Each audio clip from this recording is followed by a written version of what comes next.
Strattera, the first non-stimulant medication approved for ADHD. But why does it work well for some people and not for others? So today, I, Dr. Suave, your friendly neighborhood neuroscientist who has actually done research on this, am going to explain to you the pros and cons of Strattera, as well as the side effects and the weird things that I found that it works for.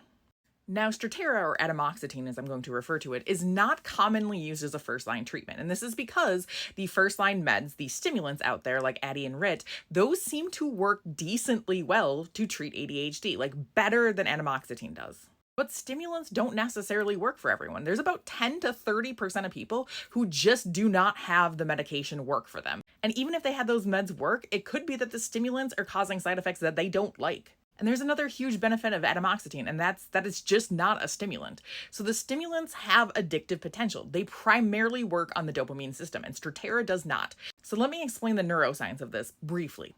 So what we see is that stimulants like Addy and Rit, they typically increase dopamine, and they do this in a variety of ways. So methylphenidate or Ritalin works by basically just preventing that dopamine from being taken back into that neuron. So what we see is that neurons will release neurotransmitters, and that's how it communicates to the next neuron. And the longer those neurotransmitters stay out there in between neurons, so in that synapse, the longer they can kind of make their effects known. So if serotonin stays out there longer, you'll see more of an effect of serotonin. Now, methylphenidate is basically preventing that dopamine from being taken back. So it's preventing that recycling process.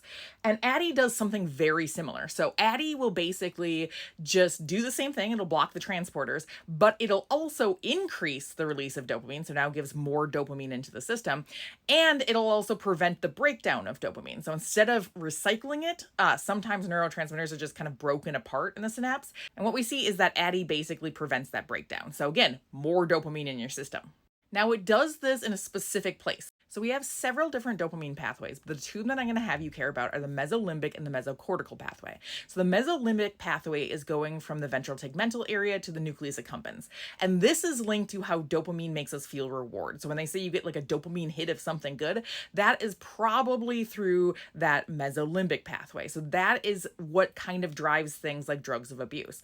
Now the mesocortical pathway, on the other hand, goes to the prefrontal cortex. And this is an area specifically implicated in ADHD. So what we see is that people with ADHD have problems with their prefrontal cortex. The prefrontal cortex drives things like attention, and it drives things like decision making. It's one of the last areas to kind of be fully developed. And we see that people with ADHD, like their attentional problems, their problems with decision making, their impulsivity, might be driven by the prefrontal cortex and thus by drugs that work on this specific pathway. So Addy and Rit can actually work on the mesolimbic, the more rewarding pathway, which could be linked to why people are using Adderall off-label. Like in my high school, there were a ton of people who would just kind of buy and sell their ADHD meds. There was like a corner in my high school for it. I did not go to a good high school. But you don't see that same problem with atomoxetine because atomoxetine is working primarily on dopamine in the prefrontal cortex. So it's kind of affecting that area that seems implicated in ADHD without affecting those areas associated with addiction. And the primary way that it works is not even on dopamine, it's on norepinephrine. So atomoxetine is typically considered pretty safe and effective and doesn't seem to be addictive. Now, there are some kind of like differences in side effects. So what we do see is that with things like Addy and Rit, you're more likely to get seizures. And with things like atomoxetine, you have a higher risk for things like suicidal ideation. We do also see that ADHD meds are linked to an increase in psychosis, but that's more prevalent in Addy and then Rit and then atomoxetine. So there is an increased risk, but it's not worse than the stimulants. Now, there are some long-term side effects of atomoxetine, so things like a decrease in growth, and we see this with the stimulants too. So children who are using it relatively early on, their physical growth might be stunted.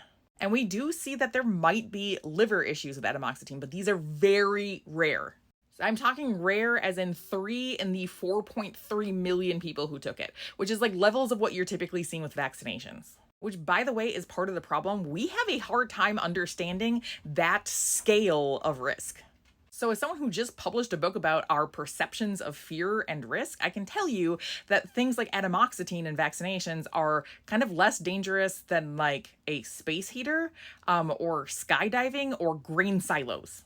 Now, there are also other differences between atomoxetine and the stimulants. So we see that some stimulants are approved for children even younger than Strattera is. So Strattera is 6 plus, and things like Addy are okayed for children as young as 3. Which, side note, let me just say, that worries me. So we judge parents enough. I'm not trying to join this fray. I am not a parent myself. I just have a whole bunch of animals. But as someone who has studied antipsychotics and the developmental aspects of them, it worries me that we're giving kids as young as 3 medication. And I understand that there might be reasons for it, but before the age of 6 is an incredibly important developmental time period, and we don't know what these effects are long term. But also, if we could not judge parents for everything, that would be fantastic. Now, the main difference between Strattera and the other meds is that it takes a lot longer for this medication to start working. So on average, what you see with ADHD meds, especially the stimulants, is that they typically work in about an hour. Strattera, we're talking weeks to months. So it's more like an antidepressant in how long it's going to take to start seeing the effects. And this could be bad in the subgroup of people who actually need to be taking it and need those immediate effects. And there might be interaction differences, like there could be something with atomoxetine and MAOIs, and there also could be something with things like Addy and serotonin syndrome. Like this has been suggested by websites. I can't find good evidence of that. But never take medical advice from me either. PhD, not MD.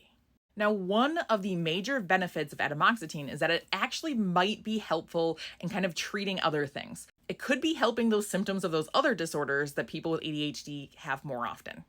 So it is commonly used as an only treatment or an adjunctive treatment. So you add it on top of other drugs for things like autism with ADHD symptoms. It doesn't seem to increase problems like tics or Tourette's syndrome in people with ADHD either.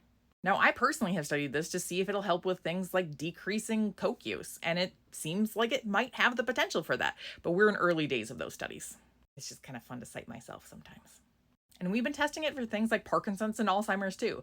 Now, Parkinson's, we don't have good results there. It's either null effect or it could actually make Parkinson's worse. But for Alzheimer's, we do see that it helps with some of the symptoms of Alzheimer's disorder. So it seems to reduce markers of things like tangles, but it does not seem to change actual plaques. So there might be some benefits for Alzheimer's. It could slow the progression of the disorder, but again, early days for that one too. So atomoxetine is kind of the slower, safe, maybe a little bit less effective version of other ADHD meds, and it could be beneficial for other types of disorders too. It's definitely something that we should be looking into, and definitely something to think about if you're looking at ADHD medication options.